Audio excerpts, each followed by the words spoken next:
Professor Dal Paus, cosa ne pensa? Insomma, io penso la vedo sollevare un sopraciglio. No, mi sembra che lei è un uomo di poche parole, si faccia una grande semplificazione. Intanto vorrei chiamare come parte importante di questa discussione anche il cittadino, o meglio il governo locale dei cittadini, perché noi abbiamo e soffriamo di tanti problemi, ma molti di questi problemi sono stati creati dall'urbanizzazione selvaggia che ha caratterizzato questo Paese dal dopoguerra in avanti, in un certo periodo anche veramente in un modo ignobile, se è possibile passare questa parola. E poi il cittadino è colpevole perché di fronte alle proposte per dare soluzione ai problemi che sono evidenti, perché ormai direi che cadono nell'esperienza di molti, molto spesso c'è un ragionamento che io chiamo comunardo, per cui tutto si può fare purché non nel mio giardino.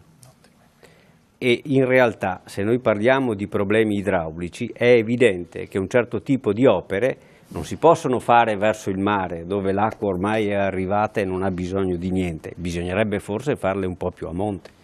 Allora i veneti, che brillano in modo particolare, perché noi abbiamo messo una linea di partenza al 2010, in realtà la linea di partenza per il Veneto dovrebbe essere 1966.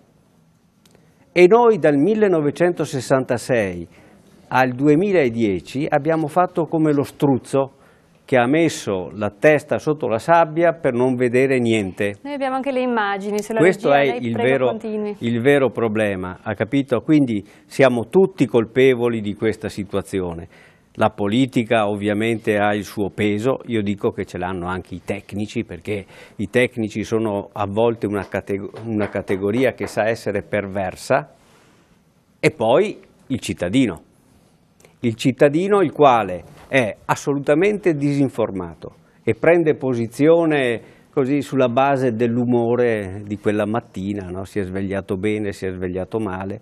Invece io credo che il cittadino, se è informato, è molto molto più saggio di chi lo rappresenta. Allora l'aspetto fondamentale per andare alla soluzione di questo problema è informare correttamente il cittadino. Per lo più si disinforma il cittadino e gli esempi si potrebbero citare a bizzeffe. Vogliamo davvero che il 2010 sia l'anno del passaggio? E allora dovrebbe a partire dal 2010, ma 3-4 anni li abbiamo già fatti passare, bisognerebbe che noi oggi prendessimo questo problema da tutti i punti di vista e che facessimo in modo che l'azione verso la soluzione di questo problema sia corale e non che io mi trovi domani un sindachetto o una sindachessa che obietta perché, guarda caso, l'ingegner Dorigo è stato benevole, perché parla solo di casse di espansione. Intendiamoci, sono cose utili ma invasi di piccole dimensioni. Se noi andassimo a ragionare sugli invasi che sono necessari per difenderci dalle piene del Piave, dalle piene del Livenza, dalle piene del Tagliamento, andremmo a ragionare su altri ordini di grandezza. E io credo che non sia positivo che di queste strutture, queste sì sono grandi strutture, queste sì sono grandi opere, non si parli. Ma quando ne parliamo? Quando il Piave uscirà a valle di Ponte di Piave, o quando Motta di Livenza sarà messa sotto per l'ennesima volta, o quando Pordenone, come gli è capitato nel 2002, è andato sotto a maggio ed è andato sotto anche a giugno? Quando ne parliamo noi di queste cose? Quando ci capita la disgrazia addosso ed è un momento in cui tutti siamo come dire, travolti dall'emozione e quindi forse non ragioniamo con la dovuta tranquillità e con la dovuta coscienza dei problemi.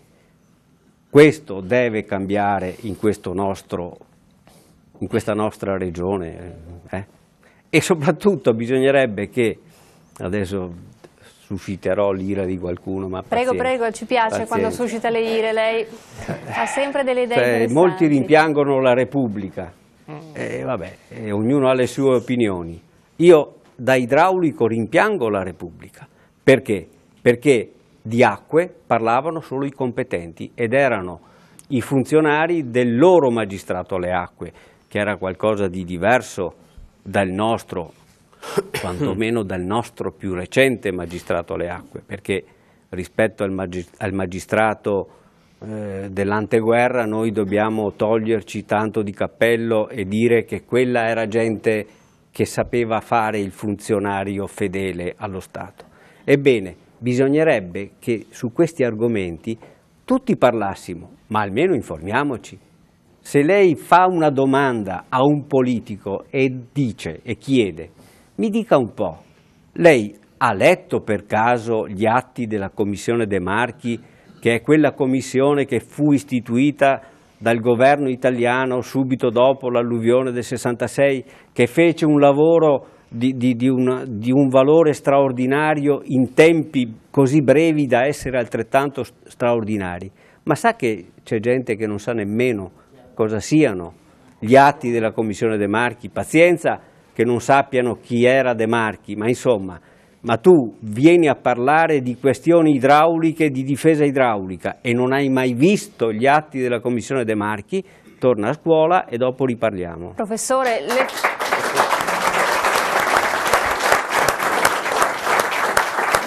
Professor Valpauso, per cambiare le cose, il ruolo dei giovani? Certo, devono fare diversamente dai padri, ma se lei domanda a me da quali giovani, io dovrei dire dobbiamo partire da mio nipote che ha 3 anni, perché dovremmo educarli a questi problemi dal momento che vanno all'asilo, dal momento che incominciano a capire le piccole cose, certo. E poi sempre di più e sempre di più. È ora di finirla che la gente sia impreparata. Io adesso lo dico, ho sentito un funzionario della prefettura di Treviso dire, dopo una riunione, il Piave è andato così un po' alto, diciamo, ma eravamo lontanissimi da quanto alto era andato nel 66. Allora questa signora è uscita responsabile della protezione civile e ha detto, santo cielo, bisognerebbe che per il Piave ci fosse un modello matematico. Io mi dovevo sparare un colpo in testa perché un modello matematico del Piave capace di fare previsioni di propagazione e così via, io l'ho fatto nel 1998 forse.